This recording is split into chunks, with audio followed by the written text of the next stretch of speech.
$175,000 in key collectible comics just sold. Let's talk about which ones they are and why they're selling. At the list at number 10, Green Lantern 59, the first appearance of Guy Gardner, to be portrayed by Nathan Fillion as early as the Superman Legacy movie. That's a big deal. You can't just pass over what you just said.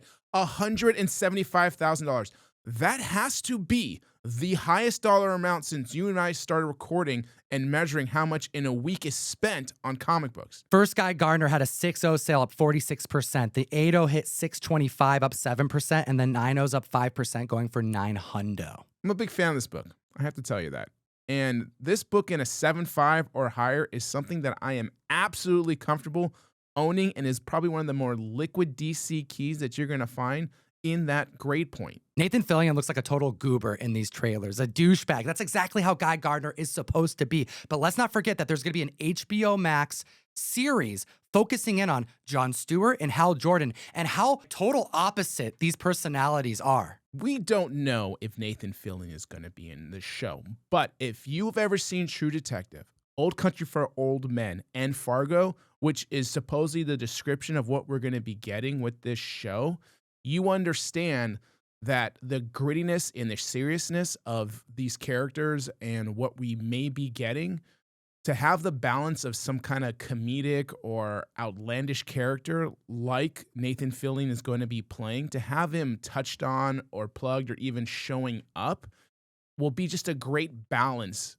and add a little bit to what we may be seeing in these future films. We typically do a +2 for the show. I'm just going to talk about a handful of other comics and count that as my one that I'll talk about. And Green Lantern, although a popular series, isn't necessarily one that we talk a lot about on the show as it pertains to modern comic books spiking in the marketplace. And we're seeing right now, I can only compare to Joshua Middleton's Batgirl covers that came out years ago, where, yeah, Batgirl was dope, but the covers that were coming out were doing so strong that it was uplifting the overall run.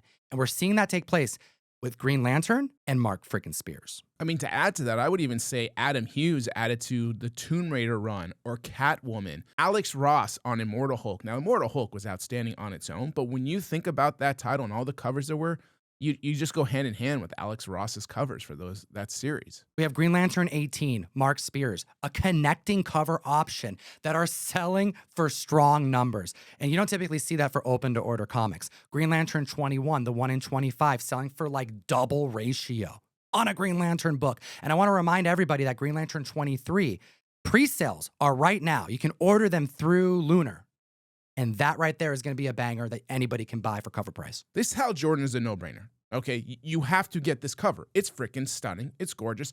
I mentioned Alex Ross, and it's got that Alex Ross vibe. It's spectacular.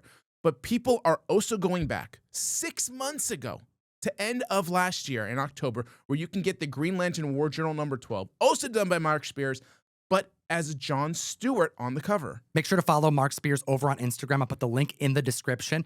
And hit the subscribe button. We make this Hot 10 video every single week. Number 9 on the list, we actually got our first look at Lobo, Jason Momoa, on set.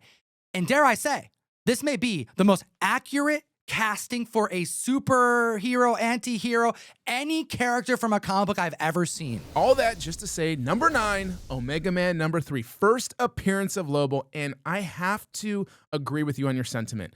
There is no casting as accurate as this. Like, when you're looking at this photo right here, I mean, the old school motorcycle with the cross hanging around his neck. Like, it is odd how much Jason Momoa just straight up looks like this character. Yo, interrupting this video real quick while I'm actually sorting out all of your C2E2 orders. Thank you for all the support, by the way. Amazing. I mean, look at the time. It's 1:14 on Wednesday. We recorded the Hot 10 yesterday, and we're finding out today that the Lobo leaks were created and generated by ChatGPT. So, although I'm very excited about Lobo, don't buy this based off of the leaked footage, but it's Lobo and he's gonna look amazing anyways. But just wanna make sure you guys know, we're gonna keep you guys updated as we get more information, but as it pertains to these pictures, not real. And we all love it, as did 20 other people.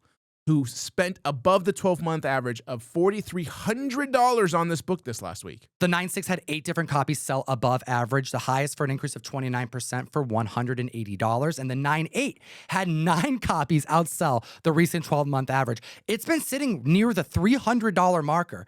And the highest it sold for this last week was $406 for an increase of 31%.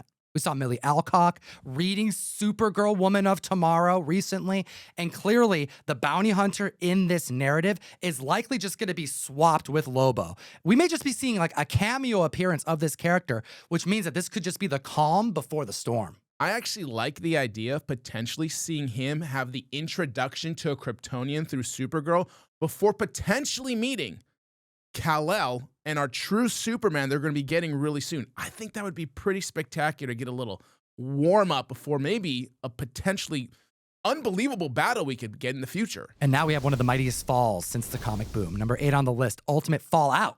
Issue number 4, the first appearance of Miles Morales. 7 different sales, totaling near $6,000 in 7 days, above the 12-month average. We got a 9.0 up 44%, a 9.6 went for 530, that's up 22%. 5 different 9.8s outsold the recent 12-month average, the highest for $1,050, that's up 11%.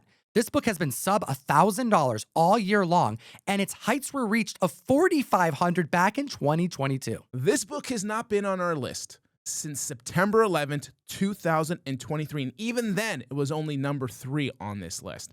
So this book it's a supply issue, and I guess partially a demand. There are a lot of this book, and since that last reporting on our Hot 10, 366 new 9.8s have hit the census. And that's not probably discussing the Djurjevics that have come also to market, which has actually been quite a few as well. Speaking of the 1 in 25 variant, which is one of the hottest books in the world throughout the comic boom, a recent 9.6 sold above the 12-month average, selling for $4,000. That's up 10%. But what were the heights on that Djurjevic variant? At heights in 2022, that 9.6 was selling for $12,000. Now, you're like, oh, that's crazy. You want to get a little more crazy? Let's talk about the 9.8. In 2023, it hit heights of $43,200. And we just saw a sale this year for $9,500 for a 9.8 of that Djurjevic variant. The third part of the trilogy, Beyond the Spider-Verse, was supposed to come out in the near future, and we got the date of it over this last couple weeks. It's not slated till June 4th, 2027. So that's a long ways away before we're going to see Miles Morales on the big screen again. And it's an animation. We can only hope that we actually get some word of Miles entering the 616 or something with Sony before then to cause an interest to spike with Miles Morales outside of what's going on in the comic books in the Ultimate Universe. Yeah, I don't think it's okay that a movie is pushed out that has so much love to it to 2027. I mean, you're taking away an audience that grew up with the character and you're kind of aging them out.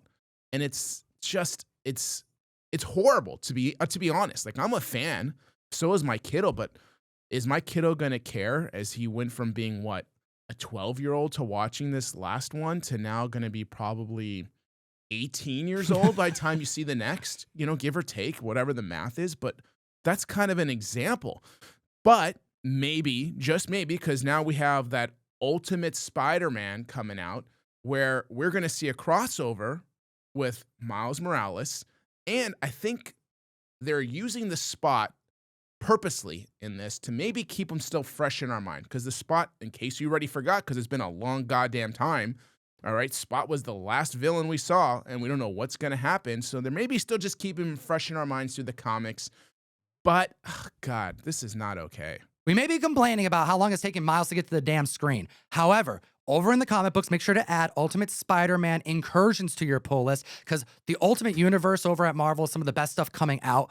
And we have Miles joining Peter Parker, who is a family man, balancing his marriage and his fatherhood with his newly acquired Spider-Man powers, because this is a totally different take on Peter Parker, and he's going to be side by side with Miles Morales soon. I missed it. I missed C2E2, but the way I didn't miss the books that were dropped was through the Key Collector app. That's right. Download Key Collector Comics. Use code Tom101 to support the show, but get access to a free 2-week subscription of the app. There is a C2E2 category that showcases a ton of the C2E2 exclusives. I will also mention this to anybody who makes exclusives.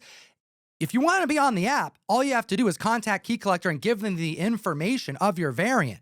You get to send them that info so that you can be featured, because there are so many. And when I was walking that con floor, all my friends had Key Collector up and they were just going through going, oh, we got to go to this booth. We got to go to this booth. We got to get this comic. Let's wait in line here. So it's going to help you on the hunt, but it's also going to save you a ton of time because it's really tough to track down all the happenings at such a big show. And shout out to everybody who hunted me down. And I got to tell you, I got a gift. Shout out to TM Wallace. He breaks out, I'm not kidding you, ASM 210 graded at a 9.4 to give me in person. Dude, 210 is everywhere, baby. That's a true fan. If you know, you know. It was a pleasure meeting everybody who went to C2E2, and I hope if you did attend, you had a great hunt. It was an awesome convention. Speaking of Spider-Man, do you have a +1 for this number before we move on? I'm going with Spectacular Spider-Man number 98. You got a great Kingpin cover, Black Cat, Spider-Man on the cover, but it's the first appearance of the Spot. And with so much time before that movie coming out, I think people aren't really looking here anymore. Grab this book, get it for a good price, hold on to it because I think there's some growth here in the future. Number 7 on the list is Marvel Superheroes Secret Wars, issue number 8, The Origin of the Black Suit, debuting in 1984. 15 different sales, over $6,000 worth of money's moved. 9.6 Direct had 5 copies outsell its recent 12-month average, the highest for $300, up 14%. The 9.8 had 3 different copies outsell its recent 12-month average, the highest for $565, that's up 17%. Then we have the newsstand, 9.8. We were just talking about the prices getting a little risky as it pertains to how much it was going for. $1,200, $1,300. Well, this week, $1,800, up 79%. That's up $800 over its recent 12-month average. This is all about Spider-Man 4, the uncertainty about Venom, what's going on with that symbiote suit. We got Secret Wars in the distance. I have a question for you, Jeff. I want to talk about Canadian price variance because a Secret Wars 8, 9.8 direct goes for typically sub $500 right now. The last time a 9.8 Canadian variant sold, it went for $1,800. If you're presented with these two books, clearly you go for the more expensive one. But how do you feel about Canadian price variants? I don't understand them. I don't get the hype or the appreciation for it. So for me, they mean nothing to me. Oh, okay. Now, I get they have street value. That's great. Am I a keeper of a Canadian price variance or something that I hunt down? Absolutely not. I get them out. Forget about it. Interesting, because I want to talk about this next number on the list. Number 6, Amazing Spider-Man Annual number 1. First appearance of the Sinister Six. 7 different sales, $27,000. Holy hell, what's going on? Are the Sinister Six being slated for Spider-Man 4? No, but there's got to be a sale there that has pushed this book to absurdly high numbers. Let's get to it. The 1.8's up 2%, 2.0's up 20%, 3.5's up 12%, 4.0's up 10%. These are some really strong sales. 5.5 went for $13.75. That's up 23%. And a 6.0 is up 6%, going for $18.75. But this is a book that everybody loves. This is a book that's wanted no matter what, isn't it? Yeah, I mean, it's an action-packed issue. It's about 40 plus pages of nothing but fighting and great storytelling. Now, you also get some of the most beloved characters that Spider-Man has, period, for villains, like all in one issue. And they do this kind of Bruce Lee game of death thing where they all just fight one at a time instead of just ganging up on him, which you got to respect. And it's probably one of the best marketing issues at the time because Stan Lee plugged almost every character that he had in a title. He had Doctor Strange in there. He plugged Strange Tales. He had Captain America. He plugged Avengers, Giant Man, Wasp, Tales to Astonish, Iron Man. I mean, on and on and on. So it was a really brilliant issue, and people love it because it's still an early Spider-Man book. And the cover is outstanding. So classic. It's a thick book, and it's tough to find in high grade, clearly, with these prices. But now I want to bring you back to the Canadian price variant conversation we just had. See the foreshadowing I'm doing here? Hit the like button. A 9.4 Canadian price variant set a record this last week for $21,600. Now, I looked up the last sale of a standard 9.4 because that Canadian has never hit publicly and it just sold and, set the record. The last time a 9.4 of ASM Annual number 1 sold, it was back in 2022, and it went for $30,000, near $8,000 more than the Canadian price variant. So I kick this question to you. Because some people may go, that Canadian price variant just by sheer numbers is more rare, so it should be worth more. But it's sold for $8,000 less. If I had two 9.4s presented to you at the same price, what do you choose? Let me know in the comment section below, by the way. It's easy. The answer is going to be the non-Canadian price variant. 10 times a day, 100 times a day. I don't care how many times it's offered to you in a day. You take the US version, especially for a Silver Age book. You does not get the appreciation, and neither do the Pence copies. Now, don't get me wrong.